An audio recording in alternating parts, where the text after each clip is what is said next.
फेरि 4वटा बङ्गुर थपे। पहिला 3टा थियो, पछि 4वटा थपे। त्यस्तै गर्दै गर्दै गर्दै बढाउँदै बढाउँदै अहिले मेरो 25वटा बङ्गुर छ। बच्चाहरू पनि मैले बेचिसकेँ। मेरो राम्रै छ।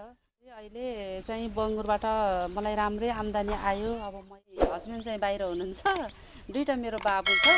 अनि काम गर्नको लागि अब 25वटा बङ्गुर छ। गर्दाखेरि अब यताउता गर्दा, बाख्राहरू गर्दा, भैँसीहरू गर्दाखेरि हामी सबै घर परिवारले नै गर्छौँ। मेरो आम्दानी त मेरो महिनाको हुन्छ 50-55 भेट्छ। बुझे अनुसारको जहाँ पनि जेन्ट्सले गरेको देखेँ मैले। अब धेरै ठाउँमा जाँदाखेरि जहाँ पनि जेन्ट्सले गरेको देखेँ, त्यही भएको भएर मैले पनि जेन्ट्स बराबरको गरौँ न। यो व्यवसाय भन्नुहुन्छ भने मेरो 10 लाखभन्दा माथिको भयो। तर मैले यसलाई अझै अगाडि बढाएर लगभग मेरो कपिलवस्तु जिल्लामै मेरो पहिलो गराउने मेरो छ, विचार छ।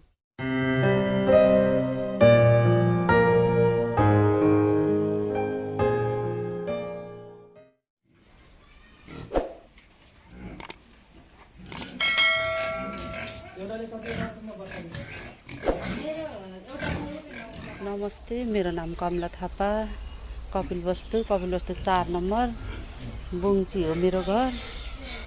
अनि मैले सुरुमा गर्दाखेरि चाहिँ पहिला सुरुमा मैले 2074 साल चैतदेखि चालु गरेको। मैले सुरुमा बङ्गुर फार्मको बङ्गुरको बारेमा मलाई केही पनि थाहा थिएन। अनि अब पहिला सुरुमा गर्दाखेरि के हुन्छ, कस्तो हुन्छ, दिन्छ अथवा दिन्न, जानिन्छ अथवा जानिन्न भनेर सुरुमा मैले 3टा खोर बनाएँ। खोर बनाउँदाखेरि मेरो लाग्यो, 3टा खोर बनाउँदै मेरो अब काम गर्ने मान्छे, अब गिटी बालुवा यताउता गर्दाखेरि मेरो 60,000 जति लाग्यो। त्यसपछि मैले 3टा बच्चा पालेँ। 3टा बच्चा पालेपछि बङ्गुरबाट मेरो राम्रो आम्दानी भयो, राम्रो भयो। मेरो एउटा बङ्गुरले दाना पानीको पैसा उठेर मेरो 2टा बङ्गुर चाहिँ मलाई फाइदामै दियो। त्यसपछि ल अब ठिकै छ नि त, अब 3टा बङ्गुर पालेर राम्रै भयो भने फेरि अब यसलाई व्यवसाय बढाउँ न त भनेर अनि त्यसपछि म यता लागेँ। अनि यता लागिसकेपछि अनि त्यसपछि मैले फेरि 4वटा बङ्गुर थपेँ। पहिला 3टा थियो, पछि 4वटा थपेँ। त्यस्तै गर्दै गर्दै गर्दै बढाउँदै बढाउँदै अहिले मेरो 25वटा बङ्गुर छ। बच्चाहरू पनि मैले बेचिसकेँ। मेरो राम्रै छ। अनि व्यवसाय गर्दाखेरि चाहिँ गाह्रो हुन्छ। सुरुमा गर्दाखेरि अब आफूले केही सिकेको हुन्न, गरेको हुन्न, जानेको हुन्न। अब कसरी गर्ने, के गर्ने, कहाँबाट पैसा ल्याउने भन्ने कुराहरू पनि टेन्सन हुन्छ। अनि गर्दाखेरि अहिले चाहिँ बङ्गुरबाट मलाई राम्रै आम्दानी आयो। अब म यसमा पनि ब्याङ्कहरूमा पनि खेलेँ, ब्याङ्कमै खेलेँ।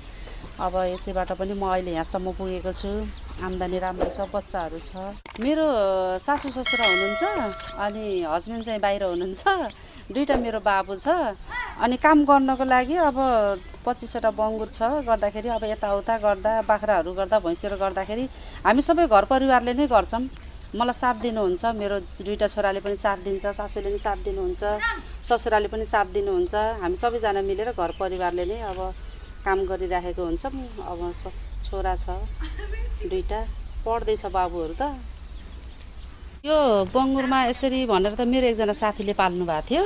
अनि साथीले पाल्दाखेरि अनि म यसरी घुम्न हिँड्दा साथीहरूसँग सबैले व्यवसाय गरेको देख्दा होइन म पनि घरमै खाली नै छु, केही पनि गर्दिनँ, यत्तिकै किन बस्ने, यत्तिकै समय किन फाल्ने, केही त गर्नु पर्यो।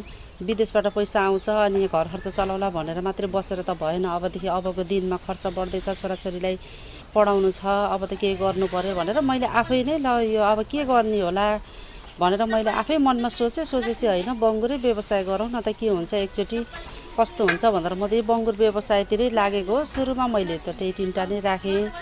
अनि एकजना त्यही मुना बहिनी भन्ने आउनुभएको थियो, त्यो उसमै काम गर्ने। उहाँले पनि समूहमा बस्नु नि त दिदी, समूह बनाउनु पर्यो, खेल्नु पर्यो, अब केही गर्नका मैले ठिकै छ नि त समूहमा बसौँ, केही गरौँ भनेर अनि उहाँबाट मैले पहिला सुरुमा मैले 60,000 लिएँ। त्यसबाट मैले खोर बङ्गुरको फार्म गराउन लागेँ। तर मेरो त्यो पैसाले त पुगेन। एक्स्ट्रा मैले खर्च गरेर अनि यो खोर बनाएर अनि बच्चाहरू राखेँ। अब व्यवसाय त्यसरी बढाउँदै गएको हो। सुरुमा मेरो आम्दानी त मेरो महिनाको हुन्छ 50-55 भेट्छ। मैले 3टा बङ्गुर बेचेकै हुन्छु। बच्चा बेच्नुहुन्छ? बच्चा पनि बेच्छु मैले। बच्चा हजुरको मेरो अहिले त पहिला मैले एकैचोटि मेरो 3टा बङ्गुरले बच्चा पाएर मैले बेचेँ। अहिले हालमा छैन, अब छ। त्यसरी गर्दाखेरि अब मैले कसरी राखेको छु भने प्रत्येक महिनामा मेरो खाली नहोस्, बच्चा उत्पादन आफ्नै फर्ममा बच्चा उत्पादन होस् भन्ने हिसाबले प्रत्येक महिनामा 2टा बच्चा बङ्गुरले बच्चा पाउने गरेर त्यसरी हालेको छु अहिले चाहिँ। यो बङ्गुर व्यवसाय बाहेक अरू कुनै व्यवसाय गर्नुभएको छ? अरू पनि व्यवसाय मैले कुखुरा पनि मैले पाल्छु। ठुलो त छैन, त्यो 150-200 जति कुखुरा ब्रोइलर कुखुरा हाल्ने फर्म छ मेरो।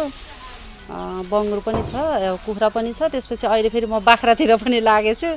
बाख्राले पनि मलाई दिँदो रहेछ भन्ने चाहिँ मैले मान्छु, किनभने मैले बाख्रा पालेको भन्ने फर्स्टमा मैले एउटा बाख्रा किनेँ। त्यसपछि त्यो बाख्राले 3टा बच्चा पायो। अनि त्यसपछि गर्दाखेरि अहिले मेरो 6वटा बाख्रा छ, भैँसी पनि छ। व्यवसाय बाख्राको पनि गरौँ न भनेर बाख्रातिर पनि लागेछु म। अहिलेसम्म बेचेको छैन। कुखुराबाट मलाई फाइदा हुन्छ। मैले लगभग 35 दिन 36 दिनमा मैले कुखुरा बेच्छु। बेच्दाखेरि 25,000 को कुखुरा बेच्यो भने पनि मेरो 15,000 मेरो फाइदा हुन्छ। बङ्गुर छोडेर मैले कुखुरा पनि बेच्छु। कुखुरा त मैले गरिराखेको नै हो। व्यवसाय मैले कुखुराको गरेको पनि मेरो 1 वर्ष जति भइसक्यो। बाख्रा चाहिँ मैले हाल चालु गरेको, अहिलेसम्म बेचेको त छैन। अब केही समयमा हुन्छ होला। मासुकै लागि जान्छ कि बच्चा पनि लिन आउँछ नि? मासुको भन्नाले बङ्गुर मेरो बच्चा ठुलो चाहिँ मैले मासुको भाउमा बेच्छु। सानो अब पाल्नको लागि भनेर लिएर जानुहुन्छ बच्चाहरू। कति पर्छ? एउटा बच्चालाई 5,000 मा दिन्छु मैले। 35 दिनको बच्चालाई 5,000 मा बेच्छु। अनि 2 महिना कटेकोलाई मैले 6,000 6,500 त्यसरी। त मैले एक महिला भएको भएर पनि धेरै ठाउँमा मैले यो बङ्गुर फार्म तालिम पनि गरेँ। म धेरै ठाउँमा म हेर्न डुल्न बुझ्न पनि गएँ। बुझे अनुसारको जहाँ पनि जेन्ट्सले गरेको देखेँ मैले। अब धेरै ठाउँमा जाँदाखेरि जहाँ पनि जेन्ट्सले गरेको देखेँ, त्यही भएको भएर मैले पनि जेन्ट्स बराबरको गरौँ न। एउटा महिला भएर छोरा मान्छेले गर्न सक्ने र आइमेले गर्न नसक्ने भन्ने कति ठाउँमा मैले देखेँ कि। अनि छोरा मान्छेहरू धेरै ठाउँमा अगाडि छ, आइमेहरू धेरै ठाउँमा पछाडि छ भनेको भएर पनि मैले होइन, आइमे पनि अगाडि छ नि, आइमेले पनि त गर्न सक्छ नि भनेर मैले यो व्यवसायलाई चाहिँ अहिले मेरो यो व्यवसाय भन्नुहुन्छ भने मेरो 10 लाखभन्दा माथिको भयो। तर मैले यसलाई अझै अगाडि बढाएर लगभग मेरो कपिलवस्तु जिल्लामै मेरो पहिलो गराउने मेरो छ विचार छ।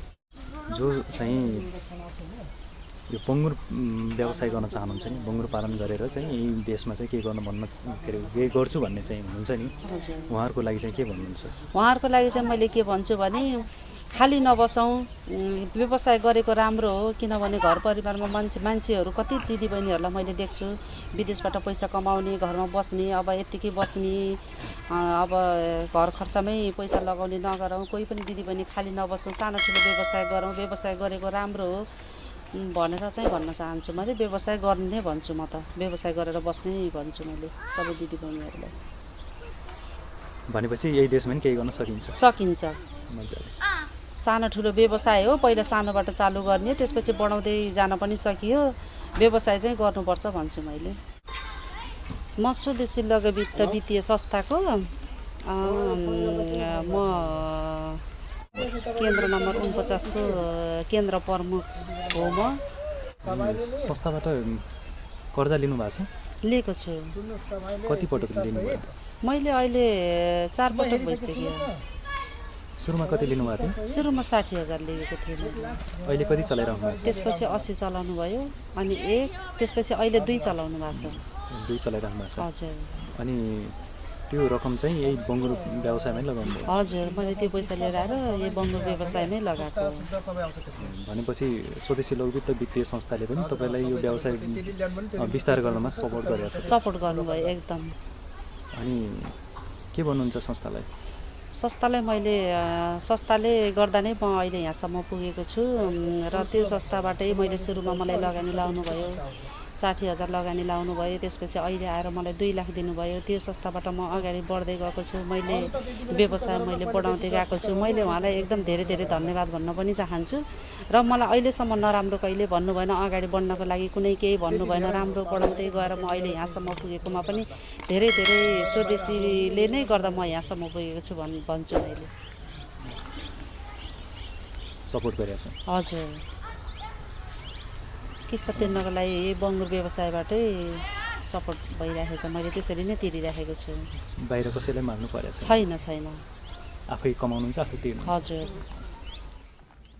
त मित्र, आजको सामग्री तपाईँलाई कस्तो लाग्यो? सुझाव सल्लाह प्रतिक्रिया दिन चाहिँ नभुल्नुहोला। आगामी दिनहरूमा फेरि पनि यस्तै खालका भिडियोहरू तपाईँको लागि भनेर ल्याउने बाचासँगै आजको लागि भने हामी सम्पूर्ण उपकार डिजिटल युनिटसँगै बिदा हुन्छौँ। तपाईँको बाँकी समय सुखमय बितोस्, स्वस्थ रहनुहोस्, व्यस्त रहनुहोस्। बाई।